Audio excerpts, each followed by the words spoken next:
Fala pessoal, então continuando, agora a gente tem um exemplo de com e sem microsegmentação, tá? Então, continuando aí o nosso storytelling, né? Continuando nossa ordem cronológica aí que a gente está fazendo, imaginem que um atacante explorou uma vulnerabilidade e conseguiu entrar em um servidor. Ele entrou no servidor, ele não fez nada ainda, tá? Ele entrou no servidor, está com acesso, que nem eu mostrei na aula anterior, está com acesso no shell do servidor. Pode criar um usuário ali, capturar alguns comandos, enfim, ele está com acesso ali, tá? Vamos supor que a empresa não tem microsegmentação.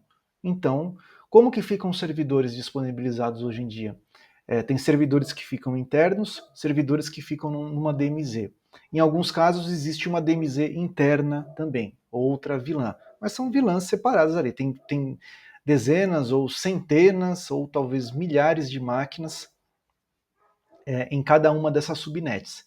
E o que tiver em subnets diferentes, por exemplo, servidor interno, tem liberação de comunicação com os servidores na DMZ também. Em portas específicas, esse tráfego passa pelo firewall, mas aquela comunicação está liberada. Então, se um atacante começar a analisar esses servidores direitinho, ele consegue não disparar um ataque para contaminar apenas os servidores que estão numa DMZ. Ele acha algum servidor ali que tem uma comunicação aberta com os servidores na rede interna e pega a rede interna também. Desse jeito, tá? Porque tem uma liberação que tá, tem uma comunicação ali que está liberada, tá? Num dos casos que eu participei, que foi numa grande empresa do Brasil aqui, depois de um ataque que teve, existia uma rede separada, que era uma rede de backup.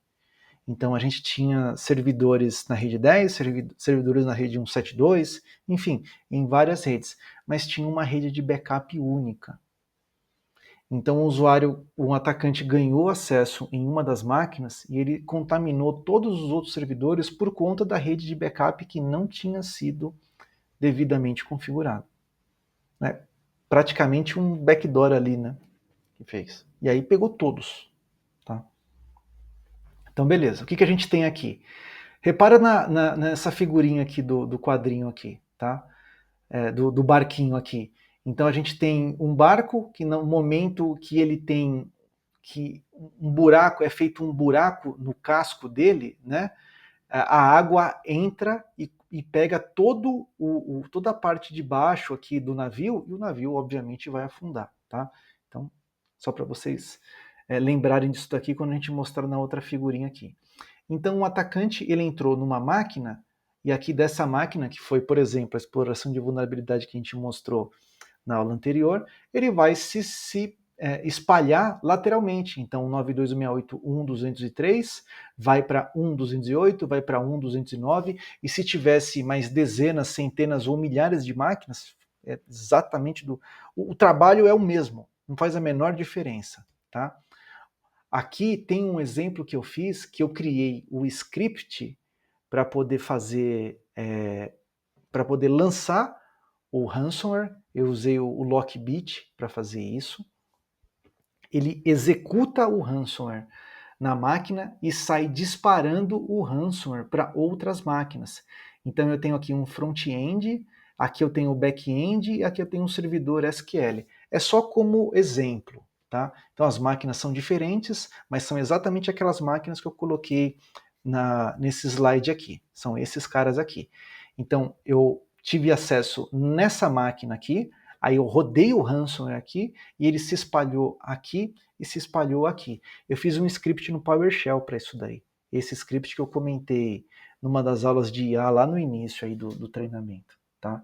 Então a IA me ajudou a fazer o script de PowerShell que, na verdade, ela não sabia para que eu estava usando. Falei, eu quero copiar um arquivo de um lado para o outro em outras máquinas e eu quero executar esse arquivo remotamente e tal. E aí eu fui desenvolvendo o scriptzinho ali, coisa que eu não tinha feito antes. Aqui não tinha dado tempo de atualizar o papel de parede, que ele muda o papel de parede automático, tá? Mas assim, a contaminação e a criptografia, dá uma olhada nos arquivos aqui, ó. Tem todo esse Bzinho aqui, tá vendo? Só o que não fica criptografado é atalho. O restante é tudo criptografado. Não dá para fazer mais nada, fica dando aqueles erros na máquina, etc. Tá? Então, assim, é uma máquina que tem permissão de se conectar com outras máquinas, né? Tá tudo na mesma rede, né? Não é que tem permissão, tá na mesma rede. É protocolo de rede, é assim que funciona, né? Tá na mesma rede. A criptografia acontece em segundos.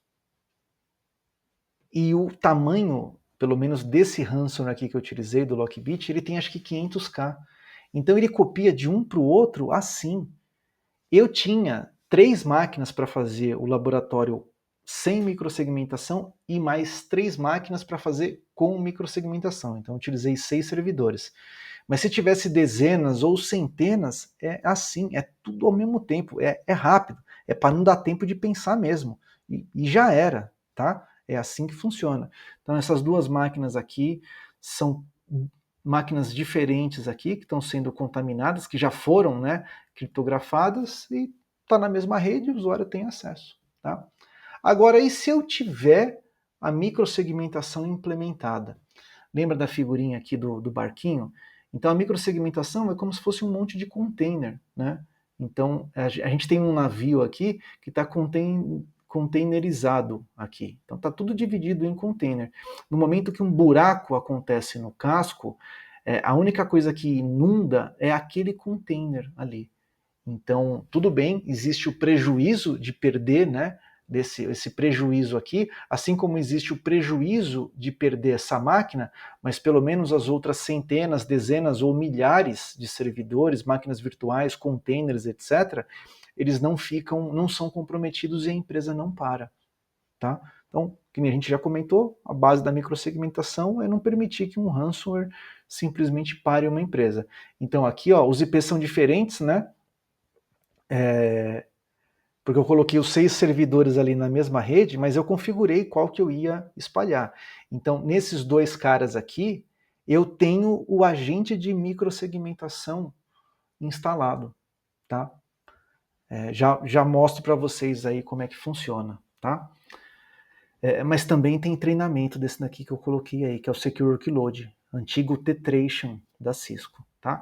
Então o atacante ele teve acesso, explorou uma vulnerabilidade nessa máquina aqui, beleza, ele teve acesso, ele faz o que ele quer lá, cria usuário, captura log, etc. Mas ele não consegue se espalhar, por quê? Porque aquela máquina não é que ela está isolada, mas ela não tem permissão de se comunicar com as outras máquinas, mesmo estando na mesma subnet. Tá?